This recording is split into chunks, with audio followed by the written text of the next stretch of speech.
Hi! As you know, learning a foreign language isn't an easy thing to do. And it can be even more challenging to learn American Sign Language, for it is a visual language. ASL is not a visual form of English. The two languages, English and ASL, are not related. When you learn ASL, just know that it is a completely separate language, with its own rules, grammar, and no relation to sound. Native users do not think in English, they think in ASL.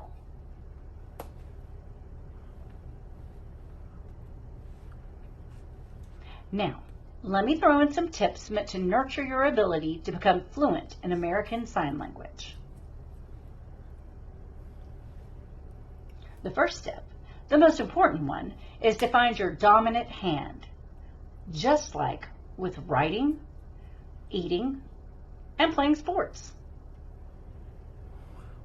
Sign language requires you to use one hand much more often than the other.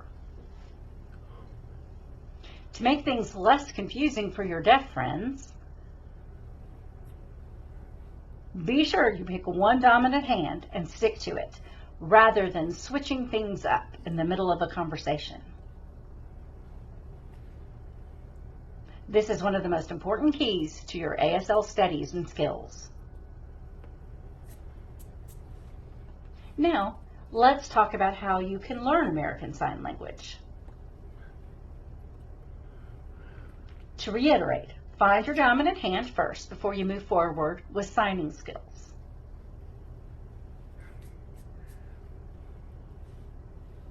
Either use one or both hands in the near future. Indeed, it all depends on the words and the phrases that you're using. It takes time before you remember or recognize the sign for a particular word. Coming up with a creative memory prompt might help.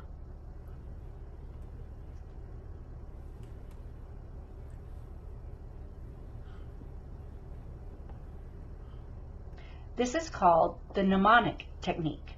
Find whatever technique works best for you and use it when necessary.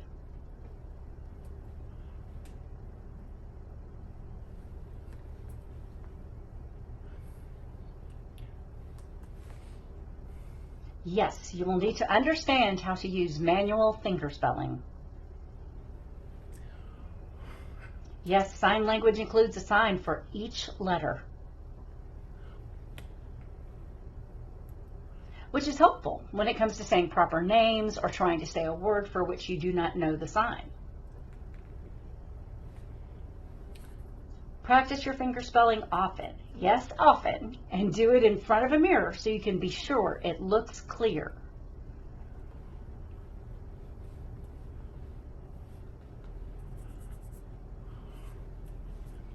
Anytime you think of a word for which you would like to know the sign,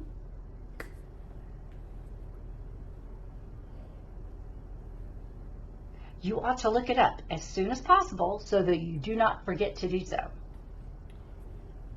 Once you feel confident enough to engage in a simple conversation, be sure to immerse yourself in ASL-friendly communities, such as groups and or clubs for the deaf and hard of hearing. Those clubs will often welcome you to join in if you can communicate using ASL. Make sure you take advantage of these helpful resources.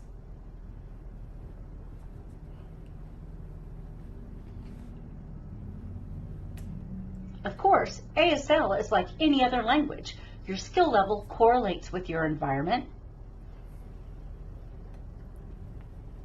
resources, and willingness to learn. No matter what approach you take, it is so important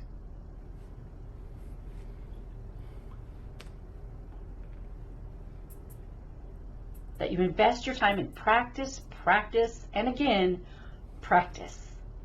If you or a loved one is hard of hearing or deaf and have questions about ASL or anything related,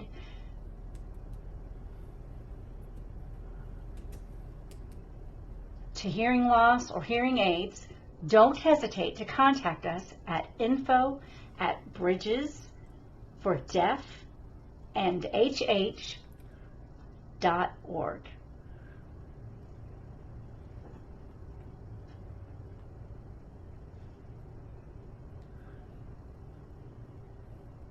Thanks for watching.